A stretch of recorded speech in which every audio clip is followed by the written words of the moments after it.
CTET के 11वीं class में आप सभी का स्वागत है, जिसमें हम डिस्कस करते हैं सीटेट पेपर 2 सामाजिक विज्ञान यानी कि सोशल साइंस एसएसटी को। एनसीईआरटी के बहुत ही इंपॉर्टेंट टॉपिक को इस वीडियो में हम लोग डिस्कस करने वाले हैं, जिसका नाम है भारतीय राष्ट्रीय आंदोलन। एनसीईआरटी का एक महत्वपूर्ण यहाँ पे टॉपिक बनता है। सीटेट 2026 में पूछे जाने की प्रबल संभावना है, जिसका एग्जाम डेट आपका 6 सितंबर 2026 को है। तो चलिए स्टार्ट करते हैं इस टॉपिक को, इस वीडियो को, अपने 11वीं क्लास को, भारतीय राष्ट्रीय आंदोलन से। दोस्तों ये हमारी 11वीं क्लास है, जो कि कंप्लीटली बेस्ड है एसएसटी सीटेट पेपर 2 के लिए, जिसमें हम टू द पॉइंट क्वेश्चंस को रिवाइज करते हैं, रिकॉल करते हैं, ताकि आपको एनसीईआरटी उठाने की जरूरत ना पड़े, खासकर सीटेट के लिए। तो चलिए क्वेश्चन नंबर 1 से स्टार्ट करेंगे इस वीडियो को। 1857 का विद्रोह कहां से प्रारंभ हुआ था? Very important question, this is star mark कर लेना है। ऑप्शन देख लेते हैं। ऑप्शन ए कहता है दिल्ली, ऑप्शन बी कहता है झांसी, ऑप्शन सी कहता है मेरठ और ऑप्शन डी कहता है कानपुर। तो देखिए जो 1857 का विद्रोह था, ये आपका 10 मई 1857 से शुरू हुआ था। जगह की बात करूं तो यूपी से शुरू हुआ था, और यूपी में कौन सी जगह है तो आप कहेंगे मेरठ छावनी से इसकी शुरुआत की गई थी। तो सारी जानकारियां आपको 1857 से संबंधित चीजें मिलेंगी। हालांकि 1857 पे एक डिटेल वीडियो हमारी 10वीं क्लास 9वीं क्लास में पोस्ट है, तो वो भी आप चेकआउट कर सकते हैं अगर आपको कंप्लीट 1857 के बारे में पढ़ना हो तो। चलेंगे सेकंड नंबर क्वेश्चन की ओर। भारतीय राष्ट्रीय कांग्रेस यानी कि आईएनसी, इंडियन नेशनल कांग्रेस की स्थापना कब हुई? तो हम सभी जानते हैं, ऑप्शंस देख लेते हैं। ऑप्शन नंबर ए कहता है 1880, ऑप्शन नंबर बी कहता है 1885, ऑप्शन नंबर सी कहता है 1890 और ऑप्शन नंबर डी कहता है 1905। तो आईएनसी की स्थापना आपकी 28 दिसंबर 1885 को होती है। तो ये चीज आपको ध्यान रखना है। कहाँ हुई थी? तो आपको ध्यान रखना है बम्बई में हुई थी, ये भी चीज इंपॉर्टेंट है, ठीक है। और अगर आपको मैं बताऊं तो ए.ओ. ह्यूम ने इसकी जो है वो स्थापना की थी। ए.ओ. ह्यूम का नाम आपको ध्यान रखना है। ए.ओ. ह्यूम में हम इनको बोल देते हैं, ये नाम इंपॉर्टेंट है, आपको ध्यान रखना है। और इस टाइम जो वाइसराय थे, वाइसराय का नाम भी आपको ध्यान रखना है। वाइसराय इस टाइम कौन थे? तो आप कहेंगे डफरिन इस टाइम जो थे वो वाइसराय थे। और डफरिन का कार्यकाल 1884 से लेके कब तक था? 88 तक था। 4 साल ये जो है वो वाइसराय रहे थे। 1885 में कांग्रेस की स्थापना हुई थी, और ये हुई कहाँ थी? तो गोकुलदास तेजपाल संस्कृत विद्यालय में इसकी जो है वो स्थापना हुई थी। 72 लोग जो हैं आप इसके संस्थापक मान सकते हैं। 72 लोगों के समकक्ष में इसकी जो है स्थापना हुई थी। तो ये सारी चीजें जो है आपको ध्यान रखनी है। और आईएनसी के जो पहले अध्यक्ष थे वो डब्ल्यू.सी. बनर्जी थे। तो ये भी चीज आपको ध्यान रखना है। अगला सवाल देखिए, भारतीय राष्ट्रीय कांग्रेस के संस्थापक कौन है? इस वीडियो का आंसर हम लोग पहले ही क्वेश्चन में डिस्कस कर चुके हैं। तो अभी जस्ट मैंने आपको बताया ए.ओ. ह्यूम जो है वो इसके संस्थापक रहे हैं। तो ये भी आपको जो है वो ध्यान रखना है। बाकी अगर मैं बात करती हूँ महात्मा गांधी की, तो 1924 में जो बेलगाम सेशन हुआ था आईएनसी का, इंडियन नेशनल कांग्रेस का, उसमें ये अध्यक्ष रहे हैं। तो ये चीज आपको इनके बारे में ध्यान रखना है। और बेलगाम कहाँ पे है? तो आप कहेंगे कर्नाटका में। कर्नाटका में जब हुआ था आईएनसी का सेशन, तो उस टाइम महात्मा गांधी वहां के अध्यक्ष बने थे। और अगर यहाँ पे मैं बात करती हूँ दादा भाई नारावजी की, तो जो दादा भाई नारावजी हैं ये 3 बार रहे हैं यहाँ पे सदस्य अध्यक्ष रहे हैं। एक बार रहे 1886 में, दूसरी बार 1893 में, और तीसरी बार 1906 में। ये जो 1886 है ये वाला जो है वो कलकत्ता में हुआ था। तो ये भी आपको जगह भी आपको ध्यान रखना है। 93 वाला लाहौर में हुआ था, तो ये भी आपको ध्यान रखना है। और 1906 वाला भी जो है वो कलकत्ता में हुआ था। तो तीनों चीजें आपकी जो है वो ध्यान में आपको होना चाहिए, ठीक है। और डब्ल्यू.सी. बनर्जी की अगर मैं बात करती हूँ, तो ये जो है वो पहले अध्यक्ष रहे हैं पार्टी के, आईएनसी के पहले अध्यक्ष रहे हैं। और ये जो है वो बम्बई में हुआ था। तो ये भी आपको ध्यान रखना है। और दूसरी बार भी इनको बनाया गया था। पहली बार 1885 में ही हुआ था पहला सत्र, और दूसरा सत्र 1892 में हुआ था। और ये कहाँ पे हुआ था? तो इलाहाबाद में हुआ था। तो ये जगह भी आपको ध्यान रखना है, जिसको आजकल हम लोग प्रयागराज के नाम से जानते हैं। तो ये कंप्लीट डिटेल इस क्वेश्चन के बारे में था। चलेंगे अगले सवाल क्वेश्चन नंबर 4 की ओर। This is one of the, अच्छा सारे क्वेश्चन टू द पॉइंट है, इंपॉर्टेंट है, तो कोई भी क्वेश्चन स्किप नहीं करना। जिस पर मैं स्टार मार्क कर देती हूँ वो क्वेश्चन खास तौर से इंपॉर्टेंट जो है वो बन जाता है। So question number 4 is also important. Bengal का विभाजन यानी कि पार्टीशन ऑफ बंगाल किस वाइसराय के कार्यकाल में हुआ था? चलिए ऑप्शंस को देख लेते हैं। ऑप्शन नंबर ए कहता है lord Curzon, option number B कहता है lord Dalhousie, option number C कहता है लॉर्ड रिपन और ऑप्शन नंबर डी कहता है लॉर्ड मिंटो।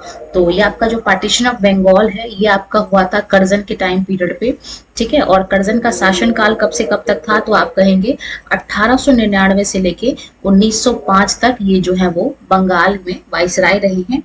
और अगर मैं आगे की बात करूं तो बंगाल का विभाजन जो कैंसिल हुआ था वो 1911 में हुआ था। दिल्ली दरबार में हुआ था 1911 में, जॉर्ज पंचम आए थे, दिल्ली दरबार लगा हुआ था, उस टाइम इसको जो है वो रद्द किया गया, ठीक है। और दिल्ली दरबार के समय में जो लॉर्ड हार्डिंग थे वो जो थे वो वहां के वाइसराय थे। तो ये भी आपको ध्यान रखना है कि जब दिल्ली जो बंगाल का विभाजन कैंसिल हुआ, रद्द हुआ, उस टाइम वाइसराय हार्डिंग थे।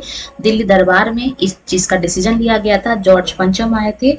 और बात करें अगर हम लोग हार्डिंग की तो इनका जो कार्यकाल था वो 1910 से लेके 16 तक था, ठीक है। तो ये भी आपको ध्यान रखना है। 1911 में इसको कैंसिल किया गया और 1911 में ही कलकत्ता से राजधानी दिल्ली शिफ्ट किया गया। तो आपको इस चीज का भी ध्यान रखना है। बाकी अगर मैं बात करती हूँ यहाँ पर डलहौजी की, तो डलहौजी की बात करूं तो 1848 से लेके 56 तक ये वाइसराय रहे हैं। रिपन की बात करूं तो 1880 से लेके 84 तक ये रहे हैं। और मिंटो की बात करूं तो 1905 से लेकर 1910 तक, यानी कि लॉर्ड कर्जन के बाद यही वाइसराय बने थे। तो सभी चीजें आपको जो है वो ध्यान रखना है। फिलहाल हम चलेंगे क्वेश्चन नंबर 5 की ओर। क्वेश्चन नंबर 5 कहते हैं अपने स्क्रीन पे, सेम क्वेश्चन आ गया, बंगाल का विभाजन किस वर्ष हुआ। यहाँ पे पूछा गया था वाइसराय का नाम और यहाँ पे किस वर्ष हुआ ये पूछा। तो भाई आपको टॉपिक रिवाइज करना है। कई सारे सवाल क्या होते हैं, घुमा फिरा के एक एक चीजें पूछ लेती हैं। तो कोशिश की गई है इस वीडियो के माध्यम से कि जो क्वेश्चंस आपसे बनने की संभावना है वो दे दिया जाए और जो फैक्ट पूछे जाने की संभावना है उसको क्वेश्चन के माध्यम से ही समझा दिया जाए। तो कहने के लिए केवल इस सेशन में 50 क्वेश्चंस हैं, लेकिन छोटे छोटे पॉइंट्स को लगा के बहुत सारी चीजें छोटी छोटी जो आप किताब में भी आप ढूंढ नहीं पाएंगे, उन सभी चीजों को आपको एक जगह संकलन करके दिया गया है, ताकि कोई भी क्वेश्चन अगर पूछ लिया जाए, आपसे सवाल दिख जाए, तो बस देखते ही आपके मुंह पे उसका जवाब आपको याद आ जाना चाहिए। बस यही मोटिव है इस क्लास का। तो क्वेश्चन नंबर 5 की बात करें, बंगाल का विभाजन यानी कि पार्टीशन ऑफ बंगाल किस वर्ष हुआ था। हम सभी जानते हैं 1905 में बंगाल का विभाजन करने की बात कही गई थी और रद्द जो है वो 1911 में हुआ था, ठीक है, दिल्ली दरबार जॉर्ज 5 के टाइम पे। अगला सवाल देखेंगे, मुस्लिम लीग की स्थापना 1906 में कहाँ हुई थी। तो यहाँ पे देख लिए, एक चीज तो आपको क्वेश्चन से ही याद हो गया, 1906 में मुस्लिम लीग की स्थापना हुई है।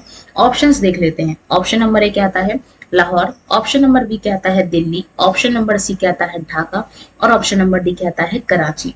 तो ये जो आपका मुस्लिम लीग है इसकी स्थापना ढाका में हुई है। Option number C will be the correct answer.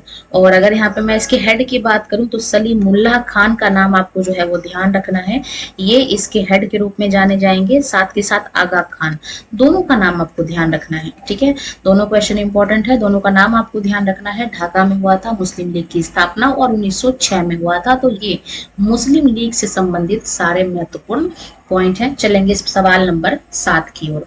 Congress का विभाजन सूरत अधिवेशन किस वर्ष हुआ था। तो हम सभी जानते हैं सूरत अधिवेशन में क्या हुआ था, कांग्रेस 2 भाग में बट गई थी। एक हिस्से को हम लोग नरम दल कहते हैं और दूसरे हिस्से को हम लोग गरम दल के नाम से जानेंगे। तो दोनों चीजें आपको ध्यान रखना है। ऑप्शंस देख लेते हैं। ऑप्शन नंबर ए कहता है 1905, ऑप्शन नंबर बी कहता है 1906, ऑप्शन नंबर सी कहता है 1907 और ऑप्शन नंबर डी कहता है 1909। तो ये जो आपका सूरत सेशन है ये आपका जो है वो किस वर्ष हुआ था, तो आप कहेंगे 1907 में हुआ था। रास बिहारी घोष का नाम आपको जो है वो ध्यान रखना है। रास बिहारी घोष जो है इस टाइम इसके अध्यक्ष थे 1907 में। तो ये भी आपको बात जो है वो ध्यान रखना है। बाकी चलेंगे हम लोग अगले सवाल की ओर। सवाल नंबर 8 अपने स्क्रीन पे, स्वराज मेरा जन्म सिद्ध अधिकार है और मैं इसको लेकर रहूंगा। ये नारा किसने दिया, ये लाइन, ये स्लोगन किसकी है, ठीक है। Swaraj is my birth right and I will take it, ये जो नारा किसने दिया। चलिए ऑप्शंस देख लेते हैं। ऑप्शन नंबर ए कहता है लाल Lajpat Rai, option number B कहता है यहाँ पे बाल Gangadhar Tilak, option number C कहता है विपिन चंद्र पाल और ऑप्शन नंबर डी कहता है भगत सिंह। तो ये जो नारा है ये आपका दिया गया है बाल गंगाधर तिलक के द्वारा, यानी कि option number B will be the correct answer. अगला सवाल अपने स्क्रीन पे, गदर पार्टी की स्थापना किसने की? तो चलिए ऑप्शंस देख लेते हैं। ऑप्शन नंबर ए कहता है Chandrashekhar Azad, option number B कहता है लाला हरदयाल, ऑप्शन नंबर सी कहता है सुभाष चंद्र बोस और ऑप्शन नंबर डी कहता है रास बिहारी बोस। तो गदर पार्टी की स्थापना हम सभी जानते हैं लाला हरदयाल ने किया था, 1913 में हुआ है। और ये कहाँ पे हुआ है? तो जगह का नाम है सैन फ्रांसिस्को, और ये जो है वो हमारे कहाँ पे है? तो आप कहेंगे ये अमेरिका में स्थित है, सैन फ्रांसिस्को जगह। तो सारी चीजें आपको जो है वो ध्यान रखना है, सवाल कहीं से भी पूछा जाया जा सकता है, ठीक है। अगले सवाल को देखेंगे, होम रूल लीग आंदोलन किसने शुरू किया? तो ये जो होम रूल लीग आंदोलन है, ऑप्शंस देख लेते हैं। एनी बेसेंट और बाल गंगाधर तिलक, महात्मा गांधी और Jawaharlal Nehru, option number C कहता है मोतीलाल नेहरू और सी आर दास और ऑप्शन नंबर डी कहता है सरोजनी नायडू और एनी बेसेंट, ठीक है। देखिए क्लास की जो टोन है वो अलग अलग एस्पिरेंट्स के हिसाब से हो सकती है। कुछ लोगों को स्लो सुनना पसंद हो, आप थोड़ा सा जो है वो प्लेलिस्ट को थोड़ा सा स्लो कर सकते हैं, 0.75 पे ले जाके सुन सकते हैं। जिनको ये स्लो लग रहा होगा वो थोड़ा स्पीड को इंक्रीज कर सकते हैं, 1.25x पे जाके सुन सकते हैं। तो अपने अपने हिसाब से आप अपनी स्पीड को जो है वो मेंटेन कर सकते हैं, और जिसके लिए ये सुटेबल है वो इस स्पीड पे सुन सकते हैं। तो बाकी हम लोग बात करेंगे होम रूल लीग आंदोलन की। तो इसकी जो शुरुआत है वो एनी बेसेंट और बाल गंगाधर तिलक दोनों ने मिलकर किया था। तो इसका जो है शुरुआत वो 1916 से लेके 18 तक हुआ था। अगर यहाँ पे मैं बात करती हूँ एनी बेसेंट की, तो ये जो एनी बेसेंट है इन्होंने जो है वो कहाँ पे शुरू किया था? तो आप कहेंगे बेलगाम में, ठीक है। बेलगाम में इन्होंने जो है वो शुरुआत की थी इसकी। बेलगाम कहाँ पे है? तो आप कहेंगे कर्नाटका में है, ठीक है। बेलगाम में इसकी शुरुआत हुई थी। अच्छा, ये जो बाल गंगाधर तिलक हैं इन्होंने बेलगाम में शुरुआत किया था। तो ये चीज आपको कंफ्यूज नहीं होना, यहाँ पे छोटा सा एरर है, ठीक है। एनी बेसेंट ने क्या किया था? बेलगाम में एनी बेसेंट नहीं बल्कि किसने शुरू किया था? तो आप कहेंगे ये बाल गंगाधर तिलक ने किया था, और ये किया था इन्होंने 1916 के अप्रैल महीने में, ठीक है। तो ये चीज आपको ध्यान रखना है। बाकी अगर मैं यहाँ पे एनी बेसेंट की बात करती हूँ तो इन्होंने मद्रास में इसकी शुरुआत की थी सितंबर 1916 में। तो दोनों का साल सेम है, बस बाल गंगाधर तिलक ने अप्रैल में और एनी बेसेंट ने इसको सितंबर महीने में शुरू किया था। तो दोनों चीजें आपको ध्यान रखना है। चलेंगे अगले सवाल की ओर। क्वेश्चन नंबर 11 अपने स्क्रीन पे, जलियांवाला बाग हत्याकांड यानी कि जलियांवाला बाग मैसकर कब हुआ था? ऑप्शंस देखिए, 13 अप्रैल 1919, ऑप्शन नंबर बी कहता है 15 अगस्त 1919, ऑप्शन नंबर सी कहता है 20 मार्च 1920 और ऑप्शन नंबर डी कहता है 13 अप्रैल 1921। तो ये जो आपका जलियांवाला बाग हत्याकांड है ये 13 अप्रैल 1919 में हुआ था, अमृतसर में हुआ था। तो ये भी जगह आपको ध्यान रखना है। वैसाखी का दिन था, लोग वैसाखी को सेलिब्रेट करने के लिए एक पार्क में, जिसको हम लोग जलियांवाला बाग कहते हैं, वहां इकट्ठा हुए थे। इस दिन जो है वो गोलियां चला दी गई थी और जिसमें कई सारे लोग जो है वो मर गए थे। और जो गोली चलाई थी उसका भी नाम आपको ध्यान रखना है, जनरल डायर हम लोग कहते हैं, ठीक है। इसने क्या किया था? आदेश दिया था और इसी के आदेश पे गोलियां चली थी जिसमें बहुत सारे लोगों की हत्या हो गई थी। तो इस दिन को हम लोग जलियांवाला बाग हत्याकांड के नाम से जानते हैं। वैसे ये वैशाखी का दिन था, तो ये भी आपको ध्यान रखना है। जगह अमृतसर है और अमृतसर कहाँ पे है? आप कहेंगे पंजाब में। चलेंगे अगले सवाल की ओर। क्वेश्चन नंबर 12 अपने स्क्रीन पे, रॉलेट एक्ट किस वर्ष पारित हुआ था? रॉलेट एक्ट, जिसको हम लोग ब्लैक एक्ट भी कहते हैं, यानी कि काला कानून के नाम से जानते हैं, और इसकी जो अध्यक्षता है वो सर सिडनी रॉलेट ने किया था। इन्हीं के नाम पे इस कानून का नाम रॉलेट एक्ट रखा गया। और इस कानून को हम लोग कहते हैं बिना वकील यानी कि नो वकील, ठीक है, बिना अपील यानी कि नो अपील, ठीक है, और इसके अलावा हम इसको कहते हैं नो दलील, यानी कि बिना दलील, यानी कि आप वकील नहीं कर सकते, आपको बिना कहे ही अरेस्ट कर लिया जाएगा। आप उसके लिए दलील भी नहीं कर सकते हैं, अपील भी नहीं कर सकते हैं और वकील भी नहीं कर सकते हैं। इसको इसलिए काला कानून कहा गया था। और इसमें क्या था कि बिना किसी रीजन के अंग्रेज आपको चाहे तो अरेस्ट कर सकते थे। तो ये कारण था काला कानून का। और ये किस वर्ष पास किया गया था, तो आप कहेंगे 1919 में ही पास हुआ था। और इसी के विरोध में आपका जो है वो जलियांवाला बाग हत्याकांड को अंजाम दिया गया था। तो ये सवाल है और ये इसका जवाब है। बाकी जितनी चीजें एडिशनल आपको लिखवाई हैं वो भी आपको ध्यान रखना है। चलेंगे अगले सवाल को देखेंगे, क्वेश्चन नंबर 13 अपने स्क्रीन पे। असहयोग आंदोलन, जिसको हम लोग कहते हैं नॉन कॉर्पोरेशन मूवमेंट, किस घटना के बाद इसको वापस ले लिया गया? तो असहयोग आंदोलन को हम सभी जानते हैं 1920 में इसको शुरू किया गया था। और चलिए ऑप्शंस देख लेते हैं। ऑप्शन नंबर ए कहता है यहाँ पे काकोरी कांड, ऑप्शन नंबर बी कहता है चौरा चौरी कांड, ऑप्शन नंबर सी कहता है जलियांवाला बाग हत्याकांड और ऑप्शन नंबर डी कहता है दांडी मार्च। तो ये जो काकोरी आंदोलन है ये आपका 9 अगस्त 1925 को हुआ था। और इसमें हुआ क्या था कि जो HRA, जो हमारे हिंदुस्तान वाले जो लोग थे, उन्होंने क्या, हिंदुस्तान रिपब्लिकन एसोसिएशन, उन्होंने क्या किया था, चलती ट्रेन से जो अंग्रेज लोग थे उसका खजाना लूट लिया था। तो ये अगस्त 1925 में हुआ था। ये जो आपका चौरी चौरा कांड है, इसमें क्या किया था, जो भारत के लोग हैं उन्होंने पुलिस स्टेशन को आग लगा दिया था। ये जो जगह है ये यूपी में है, उत्तर प्रदेश के गोरखपुर में आता है। और ये आपका 4 फरवरी 1922 में हुआ था। ठीक है। जलियांवाला बाग हम सभी जानते हैं 1913 में हुआ था और दांडी मार्च आपका 1930 में हुआ था। तो असहयोग आंदोलन 1920 में शुरू किया गया और 1922 में इसको वापस ले लिया गया। क्यों? क्योंकि गांधी जी कहते थे कि हमें अहिंसा नहीं करना, हिंसा नहीं करना है, अहिंसा के मार्ग पे चलना है, लड़ाई झगड़ा नहीं करना। ऐसे में पुलिस स्टेशन को आग लगा दिया गया था।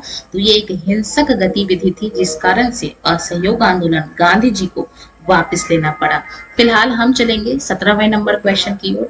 अच्छा, हमने यहाँ पे जो है वो 13 नंबर क्वेश्चन डिस्कस कर लिया। 14th नंबर क्वेश्चन को डिस्कस करेंगे।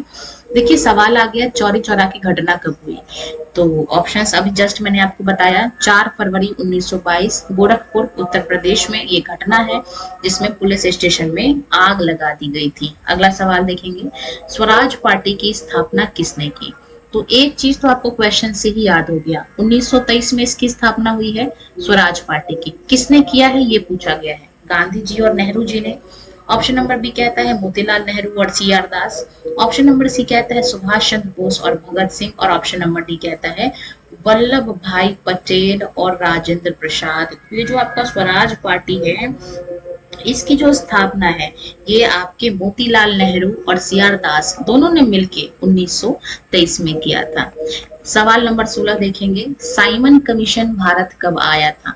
तो ऑप्शंस देखेंगे। ऑप्शन नंबर ए कहता है 1925, ऑप्शन नंबर बी कहता है 1927, ऑप्शन नंबर सी कहता है 1928 और ऑप्शन नंबर डी कहता है 1930।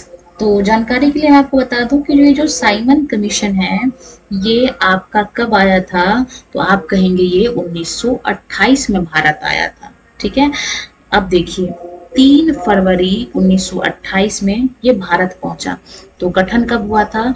तो इसका जो गठन है वो 8 नवंबर 1927 में इसका जो है वो गठन किया गया था, नियुक्ति की गई थी। और इसको हम लोग साइमन कमीशन को हम लोग श्वेत कमीशन भी कहते हैं, व्हाइट कमीशन के नाम से भी जानते हैं, श्वेत आयोग कहते हैं इसको हम लोग। और क्यों? क्योंकि श्वेत आयोग इसलिए कहते हैं क्योंकि इसमें कोई भी भारतीय नहीं था। ठीक है। और ये जो साइमन कमीशन आया था इस टाइम भारत के जो हमारे वायसराय थे वो इरविन थे। तो ये भी आपको ध्यान रखना है। 1926 से लेके 31 तक इसका कार्यकाल है। तो जो भी इससे संबंधित क्वेश्चंस बन सकते हैं वो सारे पॉइंट्स मैंने आपको लिखवा दिए हैं। और हम चलेंगे क्वेश्चन नंबर 17 की ओर। पूर्ण स्वराज यानी कि कंप्लीट इंडिपेंडेंस का प्रस्ताव कांग्रेस के किस अधिवेशन में पारित हुआ था? ऑप्शंस देख लेंगे। कलकत्ता अधिवेशन, ऑप्शन नंबर बी कहता है लाहौर अधिवेशन, ऑप्शन नंबर सी कहता है कराची अधिवेशन और ऑप्शन नंबर डी कहता है लखनऊ अधिवेशन। तो ये जो कंप्लीट इंडिपेंडेंस यानी कि पूर्ण स्वराज का प्रस्ताव है ये आपके लाहौर अधिवेशन 1929 में जो है ये पास हुआ था। तो इस चीज का आपको ध्यान रखना है। बाकी अगर मैं बात करूं इसके अध्यक्ष की, तो इस सेशन में अध्यक्ष रहे हैं जवाहरलाल नेहरू, तो आपको इनका भी नाम ध्यान रखना है। रावी नदी के किनारे जो है इसकी बैठक हुई थी और पहली बार 26 जनवरी 1930 को ही जो है वो झंडा फहराया गया था। तो सारी चीजें आपको ध्यान रखना है, इसीलिए गणतंत्र दिवस हम लोग 26 जनवरी को मनाते हैं, यही कारण है और यही इतिहास है। तो देखिए इतिहास अपने आप में कितना खूबसूरत है, सभी चीजें आपस में इंटरलिंक हो जाती हैं। चलेंगे अगला सवाल, सवाल नंबर 18 अपने स्क्रीन पे। सविनय अवज्ञा आंदोलन की शुरुआत किस यात्रा से हुई थी? तो ये जो सविनय अवज्ञा आंदोलन है, ठीक है, इसकी जो शुरुआत है, तो चलिए देख लेते हैं ऑप्शंस को। ऑप्शन नंबर ए कहता है चंपारण सत्याग्रह, ऑप्शन नंबर बी कहता है दांडी मार्च, ऑप्शन नंबर सी कहता है खेड़ा सत्याग्रह और ऑप्शन नंबर डी कहता है यहाँ पे बारदोली सत्याग्रह। तो ये जो आपका सविनय अवज्ञा आंदोलन है, इसकी शुरुआत दांडी मार्च से हुई थी, यानी कि ऑप्शन नंबर बी इसका सही उत्तर है। बात करें दांडी मार्च की, तो 12 मार्च 1930 से लेकर 6 अप्रैल तक यात्रा हुई थी, 1930 तक।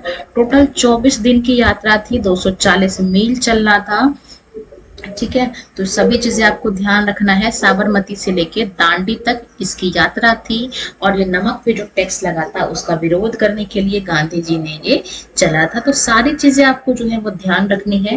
बात करेंगे हम लोग चंपारण सत्याग्रह की, तो इसको हम लोग तिनकटिया आंदोलन कहते हैं। नील की खेती के लिए हुआ था ये 1917 में। खेड़ा की बात करें तो ये अहमदाबाद, ये जो है ये भी गांधी जी की अध्यक्षता में हुआ था 1918। और बारदोली की बात करें तो ये आपका जो है ये गुजरात में है। सवाल नंबर 19 देखेंगे अपने स्क्रीन पे। पूछा गया है दांडी मार्च कब शुरू किया गया? तो ये एक महत्वपूर्ण घटना है जिसको हम लोग नमक आंदोलन के नाम से भी जानते हैं। चलिए ऑप्शंस देख लेते हैं। ऑप्शन नंबर ए कहता है 12 मार्च, ऑप्शन नंबर बी कहता है 6 अप्रैल, ऑप्शन नंबर सी कहता है 15 अगस्त और ऑप्शन नंबर डी कहता है 26 जनवरी। और ये सारी घटनाएं 1930 की हैं, ठीक है। तो दांडी मार्च हम सभी जानते हैं ये 12 मार्च 1930 से 6 अप्रैल 1930 तक हुआ था, ठीक है। साबरमती से दांडी तक यात्रा तय की गई थी। कुल 240 मील की ये यात्रा थी और 24 दिन का समय लिया गया था, यानी कि 10 मील जो है वो हर एक दिन चल रहे थे, ठीक है। तो आपको इस चीज का ध्यान रखना है। तो यहाँ पे पूछा गया है शुरू कब हुआ था, तो शुरू हुआ था ये 12 मार्च 1930 को और खत्म हुआ था 6 अप्रैल 1930 को। तो दोनों चीजें आपको ध्यान रखना है। गांधी जी ने इसको लीड किया था। बढ़ेंगे हम लोग अगले सवाल क्वेश्चन नंबर 20 की ओर। यहाँ पे पूछा गया है गांधी इरविन समझौता यानी कि गांधी इरविन पैक्ट किस वर्ष हुआ था? ऑप्शंस देख लेते हैं। ऑप्शन नंबर ए कहता है 1930, ऑप्शन नंबर बी कहता है यहाँ पे हमारे पास 1931, ऑप्शन नंबर बी सी कहता है 1932 और ऑप्शन नंबर डी कहता है 1933। तो ये जो हमारा गांधी इरविन समझौता है ये आपका हुआ था 1900। हम गांधी इरविन समझौता जो है इसका अगर ऑप्शंस की बात करें, आंसर की बात करें, ये आपका 1931 में हुआ था, ठीक है। तो आपका जो 20th नंबर का जो सवाल है वो क्या है? ऑप्शन नंबर बी यानी कि 1921, ठीक है। चलेंगे हम लोग अगले सवाल की ओर। सवाल नंबर 21 देखेंगे अपने स्क्रीन पे। तीनों गोलमेज सम्मेलन में यानी कि 3 बार राउंड टेबल कॉन्फ्रेंस हुआ, इन तीनों गोलमेज सम्मेलन में भाग लेने वाले भारतीय नेता कौन थे? यानी कि कौन इकलौते ऐसे नेता थे जिन्होंने तीनों कॉन्फ्रेंस में पार्टिसिपेट किया? ऑप्शंस देख लेते हैं। Mahatma Gandhi, option number B कहता है B R Ambedkar, option number C कहता है सरदार नेहरू, जवाहरलाल नेहरू और ऑप्शन नंबर डी कहता है सरदार वल्लभ भाई पटेल। तो जिन्होंने तीनों गोलमेज सम्मेलन में पार्टिसिपेट किया उनका नाम आपका बी आर अम्बेडकर था। ऑप्शन नंबर बी जो है वो इसका सही उत्तर है। पहला जो राउंड टेबल कॉन्फ्रेंस हुआ था वो 1930 में हुआ था, दूसरा जो है वो 1931 में हुआ था और तीसरा 1932 में हुआ था। और तीनों में भाग लेने वाले इकलौते आदमी बी आर अम्बेडकर थे इन ऑप्शंस में। तो ये आपको ध्यान रखना है। चलेंगे अगले सवाल क्वेश्चन नंबर 22 की ओर। पूना पैक्ट 1932 किसके बीच हुआ था? तो देखिए पूना पैक्ट हुआ कब था? तो आप कहेंगे 1932 में हुआ था। किनके बीच में हुआ था ये आपसे पूछा गया है। ऑप्शंस देखिए, गांधी जी और इरविन, ऑप्शन नंबर बी कहता है गांधी जी और अम्बेडकर, ऑप्शन नंबर सी कहता है अम्बेडकर और नेहरू और ऑप्शन नंबर डी कहता है जिन्ना। तो आपका जो ये पूना पैक्ट है ये किसके बीच हुआ था? तो आप कहेंगे ये आपका हुआ था गांधी जी और अंबेडकर जी के बीच में। ऑप्शन नंबर बी जो है वो इसका सही उत्तर है। ठीक है, और अगर मैं इसकी बात करूं तो 24 सितंबर 1932 को ये हुआ था। इसके अलावा जो जगह था वो पुणे में था, और पुणे में गांधी जी जेल में थे उस टाइम, जिसका नाम था यरवदा सेंट्रल जेल। ठीक है, तो आपको ये भी ध्यान रखना है, कभी कभार पूछ लिया जाता है सवाल के माध्यम से। अगला सवाल क्वेश्चन नंबर 23 अपने स्क्रीन पे, फॉरवर्ड ब्लॉक की स्थापना जो है किसने किया था? तो यहाँ पे देखिए फॉरवर्ड ब्लॉक की स्थापना कब हुई थी, तो आप कहेंगे 1939 में। किसने किया था ये पूछा गया है। चंद्रशेखर आजाद, भगत सिंह। आपका ऑप्शन नंबर सी है सुभाष चंद्र बोस, और ऑप्शन नंबर डी है राम प्रसाद बिस्मिल। तो ये जो आपका फॉरवर्ड ब्लॉक है इसकी स्थापना किसने की थी? तो नाम आपको ध्यान रखना है, सुभाष चंद्र बोस ने किया था। Option number C will be the correct answer. तो देखते ही देखते हमने 23 नंबर के क्वेश्चन को भी यहाँ पे पढ़ लिया, देख लिया, समझ लिया। अगर आपने क्लास को ध्यान से देखा होगा, क्वेश्चन के लेवल को ध्यान से देखा होगा, तो आपको फील हुआ होगा कि भाई सारे ही क्वेश्चन इंपॉर्टेंट हैं, एक भी क्वेश्चन को स्किप नहीं करना, छोड़ना नहीं है। अगर आप आने वाले सीटेट की तैयारी कर रहे हो तो ये क्लास आपके लिए बहुत ज्यादा बेनिफिशियल होने वाली है। तो स्टार्टिंग से लेके, ये हमारी 11th क्लास है, स्टार्टिंग से लेके एंड तक मैं आपको सजेस्ट करूंगी सारे क्लासेस को अच्छे से देखिए, बखूबी देखिए। एक बार अगर आपने इन वीडियो के माध्यम से तैयारी कर ली, फिर आपको एनसीईआरटी उठाने की तो एटलीस्ट जरूरत नहीं पड़ेगी सीटेट के लिए। बाकी बात करेंगे हम लोग बाद में। क्वेश्चन नंबर 24 को देखेंगे। क्रिप्स मिशन ये भारत कब आया?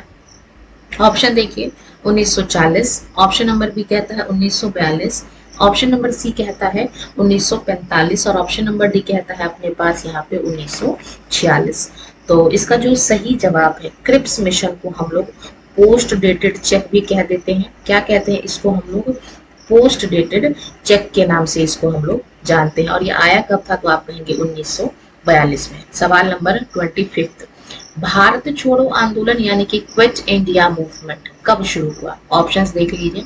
8 अगस्त 1942, ऑप्शन नंबर बी कहता है 15 अगस्त 1942, ऑप्शन नंबर सी कहता है 26 जनवरी 1942, और ऑप्शन नंबर डी कहता है 2 अक्टूबर 1942। तो ये जो आपका भारत छोड़ो आंदोलन है, ये आपका 8 अगस्त 1942 से शुरू हुआ था। इस भारत छोड़ो आंदोलन को ही हम लोग अगस्त क्रांति के नाम से जानते हैं। तो ये भी आपको ध्यान रखना है। जगह का नाम पूछूं, अगर आपसे पूछ लिया जाए तो ग्वालियर टैंक बॉम्बे का आपको नाम जो है वो ध्यान रखना है।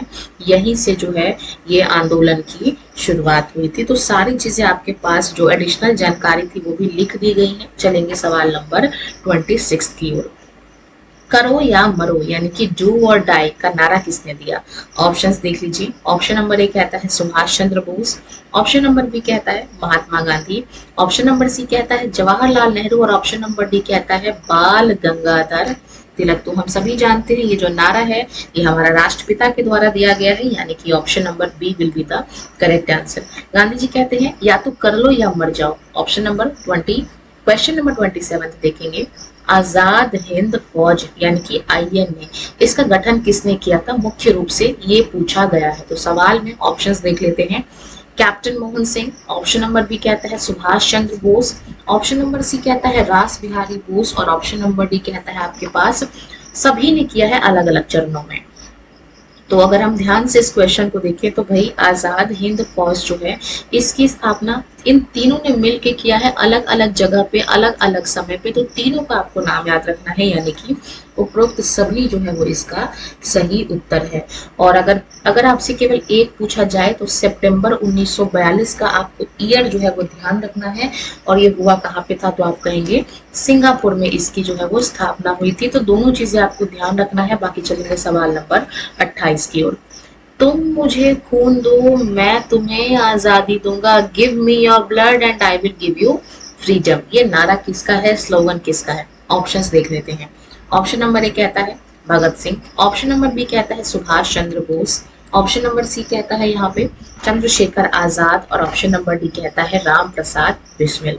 ये जो आपका नारा है ये आपका सुभाष चंद्र बोस ने दिया था। Option number B will be the correct answer. Next सवाल देखेंगे अपने स्क्रीन पे।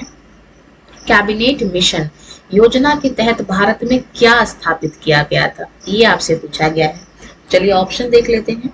ऑप्शन नंबर ए कहता है संविधान सभा, ऑप्शन नंबर बी कहता है भारतीय संसद, ऑप्शन नंबर सी कहता है सर्वोच्च न्यायालय यानी कि सुप्रीम कोर्ट, और ऑप्शन नंबर डी कहता है अपने पास यहाँ पे चुनाव आयोग यानी कि इलेक्शन कमीशन। तो जब आपका कैबिनेट मिशन आया था, यानी कि 1946 में आया था कैबिनेट मिशन, तो इसके तहत भारत में संविधान सभा की स्थापना हुई थी।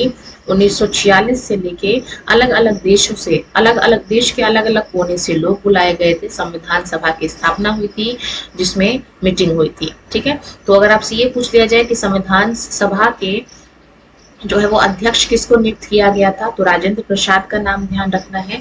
अगर टेम्पररी पूछा जाए तो सच्चिदानंद सिन्हा का नाम आपको ध्यान रखना है। ठीक है, और अगर पहली मीटिंग पूछा जाए तो 9 दिसंबर 1946 का याद रखना है। तो ये सारी चीजें इंपॉर्टेंट है संविधान सभा से संबंधित। फिलहाल चलेंगे अगले सवाल क्वेश्चन नंबर 30 की ओर। भारत के विभाजन यानी कि डिवीजन की घोषणा किस योजना के तहत की गई थी। यानी कि पहले आपका भारत पाकिस्तान एक ही था, फिर क्या हुआ, इंडिया अलग हो गई और पाकिस्तान को अलग कर दिया गया, यानी कह लीजिए वो लोग अलग हो गए। तो ये जो घोषणा है वो किस योजना के तहत की गई थी, ये हमसे सवाल में पूछा गया है। तो ऑप्शंस देख लीजिए। ऑप्शन नंबर ए कहता है वेवल योजना, ऑप्शन नंबर बी कहता है आपका अपने पास Cripps mission, option number C कहता है माउंटबेटन योजना, और ऑप्शन नंबर डी कहता है यहाँ पे कैबिनेट मिशन। ये जो आपका भारत का विभाजन है ये आपका हुआ था, कब हुआ था, तो आप कहेंगे इसको माउंटबेटन प्लान के तहत जो है वो इसको क्या किया गया था, इसको योजना के तहत भारत और पाकिस्तान का विभाजन किया गया था। और माउंटबेटन की बात करूं तो उस टाइम के जो है वो वाइसराय थे, ये अंतिम वाइसराय थे हमारे अंग्रेज की तरफ से। 1947 से लेके 48 तक इनका शासन था माउंटबेटन का। चलेंगे अगले सवाल क्वेश्चन नंबर 31 की ओर। ये भी काफी महत्वपूर्ण सवाल है और कई बार लोग इसमें कंफ्यूज भी हो जाते हैं। स्वतंत्र भारत के प्रथम गवर्नर जनरल कौन थे। ध्यान से पढ़िए क्वेश्चन को, स्वतंत्र भारत के प्रथम गवर्नर जनरल कौन थे। सवाल का हम लोग देखते हैं ऑप्शन। ऑप्शन नंबर ए कहता है C Rajagopalachari, option number B कहता है lord Mountbatten, option number C कहता है डॉक्टर राजेंद्र प्रसाद, और ऑप्शन नंबर डी कहता है जवाहरलाल नेहरू। तो ये जो सी राजगोपालाचारी है ये भी हमारे जो है वो गवर्नर जनरल बने थे, और इनका बनने का जो कार्यकाल था वो 1948 से 50 था। माउंटबेटन की बात करूं तो 1947 फरवरी से लेकर लमसम ये 1948 तक रहे थे। ठीक है, तो दोनों चीजें आपको ध्यान रखना है। अब यहाँ पे पूछा जाए कि स्वतंत्र भारत के पहले भारतीय गवर्नर जनरल कौन थे, तो फिर आपको राजगोपालाचारी का नाम कहना है। लेकिन अगर ये पूछा जाए, क्योंकि हमारा जो इंडिया है वो 1947 अगस्त में आजाद हो गया था, उसके बाद भी लॉर्ड माउंटबेटन अपने पोस्ट पर बने रहे, तो यहाँ पे सवाल का जो सही उत्तर है वो होने वाला है लॉर्ड माउंटबेटन। तो कभी कभार आपको सवाल ध्यान से पढ़ना है, जल्दबाजी में कंफ्यूज नहीं होना। ठीक है, चलेंगे सवाल नंबर 32 की ओर। स्वतंत्र भारत के प्रथम और अंतिम भारतीय गवर्नर जनरल कौन थे। देखिए क्वेश्चन आ गया, यानी कि स्वतंत्र भारत के पहले और लास्ट भारतीय गवर्नर जनरल। ऑप्शंस देख लेते हैं। Doctor B R Ambedkar, option number B कहता है सरदार वल्लभ भाई पटेल, ऑप्शन नंबर सी कहता है सी राजगोपालाचारी, और ऑप्शन नंबर डी कहता है मौलाना अबुल कलाम आजाद। तो अभी जस्ट बताया मैंने आपको 1948 से लेके 50 तक इनका शासन कार्य था, और इसके बाद इस पद को खत्म कर दिया गया, यानी कि पहले और अंतिम भारतीय गवर्नर जनरल सी राजगोपालाचारी है। सवाल नंबर 33 देखेंगे। भारतीय राष्ट्रीय कांग्रेस यानी कि आईएनसी की प्रथम महिला अध्यक्ष कौन थी, फर्स्ट फीमेल। ऑप्शंस देख लेते हैं। सरोजनी नायडू, एनी बेसेंट, इंदिरा गांधी या फिर विजय लक्ष्मी पंडित। तो यहाँ पे पूछा गया आईएनसी की फर्स्ट फीमेल। ठीक है, फर्स्ट फीमेल का नाम पूछा गया है, तो आपको ध्यान रखना है कि पहली बार जो आईएनसी की महिला अध्यक्ष बनी थी वो एनी बेसेंट बनी थी। और अगर मैं यहाँ पे ईयर की बात करूँ, सन की बात करूँ, तो 1917, और जगह का नाम था कोलकाता। तो ये सभी चीजें आपको ध्यान रखना है। ये जानकारी जो है वो आपका एनी बेसेंट के बारे में है। अगर यहाँ पे यही क्वेश्चन रहता कि पहली भारतीय महिला अध्यक्ष, तब आपको सरोजनी नायडू का नाम याद करना था। चलेंगे अगला सवाल, देखिए आ भी गया। भारतीय राष्ट्रीय कांग्रेस की पहली भारतीय महिला अध्यक्ष कौन थी, यानी कि आईएनसी की फर्स्ट इंडियन फीमेल जो थी वो चेयरमैन कौन थी। ऑप्शंस देख लेते हैं। सुचेता कृपलानी, सरोजनी नायडू, अरुणा असफ अली, और ऑप्शन नंबर डी है कस्तूरबा गांधी। तो यहाँ आपको सरोजनी नायडू का नाम ध्यान रखना है। 1925 का साल था और ये कहाँ बनी थी, तो आप कहेंगे कानपुर में इनको अध्यक्ष बनाया गया था आईएनसी का। तो दोनों चीजें आपको ध्यान रखना है, इसमें भी कंफ्यूज नहीं होना है। सवाल नंबर 35 देखेंगे, grand old man of India ये किसको कहा जाता है? तो चलिए ऑप्शन देख लेते हैं। दादा Bhai Narayan ji, option number B कहता है बदरुद्दीन तैयब जी, ऑप्शन नंबर सी कहता है गोपाल कृष्ण गोखले और ऑप्शन नंबर डी कहता है मदन मोहन मालवीय। तो ये जो है सवाल और इसका जो सही जवाब है वो आपका दादा भाई नारायण जी है। Option number A will be the correct answer. और इनकी एक बहुत ही फेमस किताब भी है, उस किताब का नाम क्या है ये आपने कॉमेंट सेक्शन में बताने की कोशिश करनी है। चलेंगे अगला सवाल, देखिए सवाल भी आ गया, धन के निष्कासन यानी कि ड्रेन ऑफ वेल्थ का सिद्धांत किसने दिया था? तो ऑप्शंस देख लेते हैं। R C. Dutt, option number B कहता है Dada Bhai Narayan ji, option number C कहता है महात्मा गांधी और ऑप्शन नंबर डी कहता है कार्ल मार्क्स। तो ये जो आपकी ड्रेन ऑफ वेल्थ की थ्योरी है ये दादा भाई नारायण जी ने दिया था और इन्हीं की किताब का नाम था ड्रेन ऑफ वेल्थ, यानी कि भारत से धन का निष्कासन हो रहा है। ये सिद्धांत था दादा भाई नारायण जी को और इन्हीं को हम लोग grand old man of India भी कह देते हैं। सवाल नंबर 37 देखेंगे, महात्मा गांधी के राजनीतिक गुरु कौन थे? ध्यान रखिए राजनीतिक गुरु पूछा गया है। ऑप्शंस देख लेते हैं। बाल Gangadhar Tilak, option number B कहता है Lala Lajpat Rai, option number C कहता है गोपाल कृष्ण गोखले और ऑप्शन नंबर डी कह देता है रविंद्रनाथ टैगोर। तो यहाँ पे महात्मा गांधी के जो पॉलिटिकल गुरु थे, पॉलिटिकल गुरु वो आपके गोपाल कृष्ण गोखले थे। Option number C will be the correct answer. सवाल नंबर 38 देखेंगे, काफी इंपॉर्टेंट सवाल है। सीमांत गांधी जिसको हम लोग फ्रंटियर गांधी भी कह देते हैं, इसको किसको कहा जाता है? ऑप्शन देखिए, Khan Abdul Gaffar Khan, option number B कहता है Mohammad Ali Jinnah, option number C कहता है मौलाना अबुल कलाम आजाद या फिर ऑप्शन नंबर डी कहता है शौकत अली।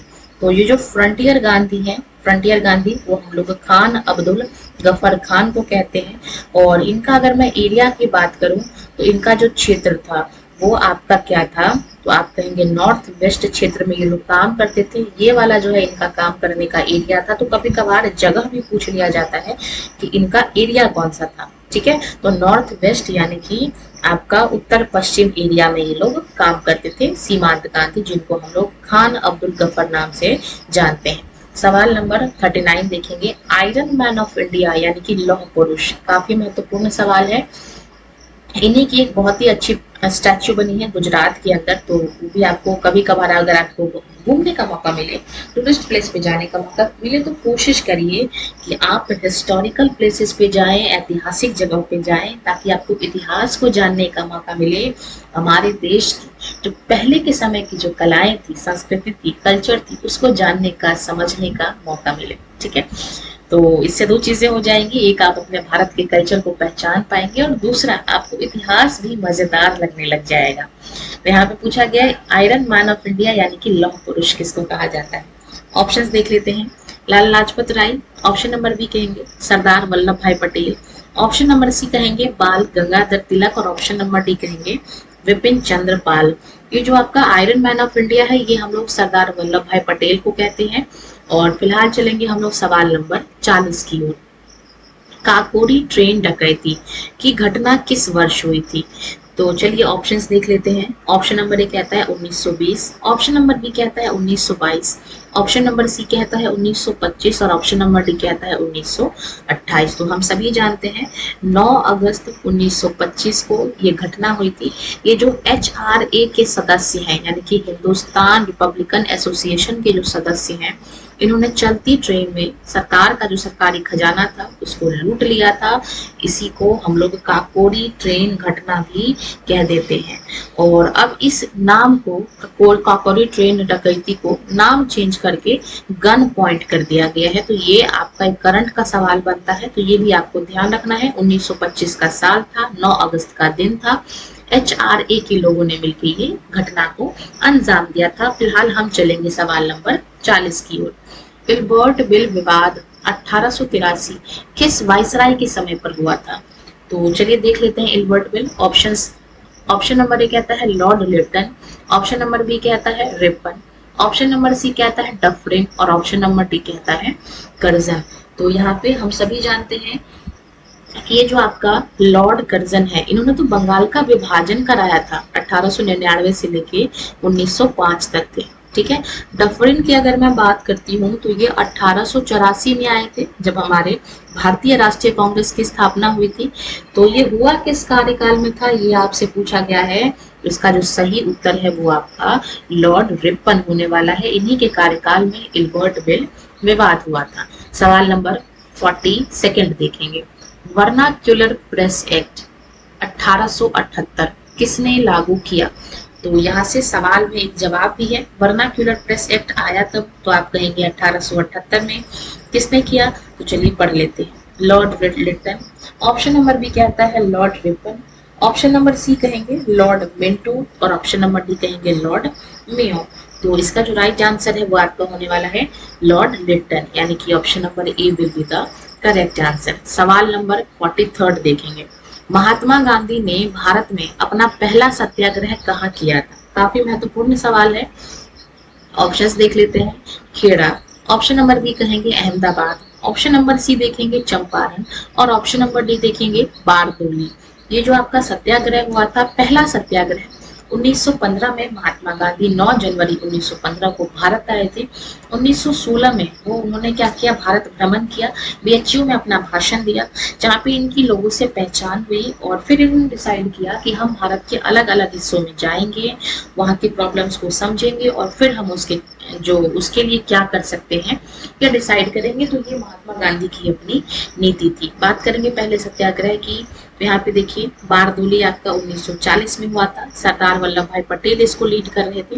चंपारण की बात करूं तो 1917 बिहार में। अहमदाबाद में जो घटना है वो 1918 में हुई थी और खेड़ा वाली जो घटना है ये भी 1918 में हुई थी। तो चंपारण बिहार नील आंदोलन जो है, इसके अगेंस्ट जो है नील की खेती करने के लिए किसानों को मजबूर किया जाता था और इसको हम लोग 3 कठिया आंदोलन के नाम से भी जानते हैं। तो ये महात्मा गांधी का पहला सत्याग्रह था भारत के अंदर। सवाल नंबर 44 देखेंगे। अच्छा, इस चीज को आपको करेक्ट कर लेना है। बारदोली आंदोलन आपका 1928 में हुआ था। अगला सवाल, बारदोली सत्याग्रह 1928 को लीड किसने किया था, नेतृत्व किसने किया था? तो जस्ट मैंने अभी आपको इसका आंसर बता दिया है। ये जो आपका बारदोली सत्याग्रह है 1928 में हुआ था और इसको जो लीड है वो लौह पुरुष सरदार वल्लभ भाई पटेल ने किया था। सवाल देखेंगे 45। तीनों गोलमेज सम्मेलन यानी कि जो आपका 3 बार राउंड टेबल कॉन्फ्रेंस हुआ था, एक बार 1930 में, एक बार 1931 में और एक बार 1932 में, ये कहाँ आयोजित किए गए थे? ऑप्शंस देखिए, दिल्ली, पेरिस, लंदन या फिर न्यूयॉर्क। तो ये आपका जो तीनों गोलमेज सम्मेलन है ये आपका लंदन में आयोजित किया गया था। Option number C will be the correct answer. सवाल नंबर 46 देखेंगे। इनकलाब जिंदाबाद ये नारा किसने लोकप्रिय बनाया? ऑप्शंस देखिए, Bhagat Singh, option number B कहता है हसरत मोहानी, ऑप्शन नंबर सी कहता है अशफाक उल्लाह खान और ऑप्शन नंबर डी कहता है राम प्रसाद बिस्मिल। तो ये जो आपका इनकलाब जिंदाबाद का जो आपका नारा है ये आपका किसने बनाया था? आप कहेंगे इसको बनाने वाले थे लोकप्रिय, फेमस। ठीक है, तो ये आपका भगत सिंह ने इसको फेमस बनाया। अच्छा, ऑप्शन नंबर बी को देखिए ध्यान से।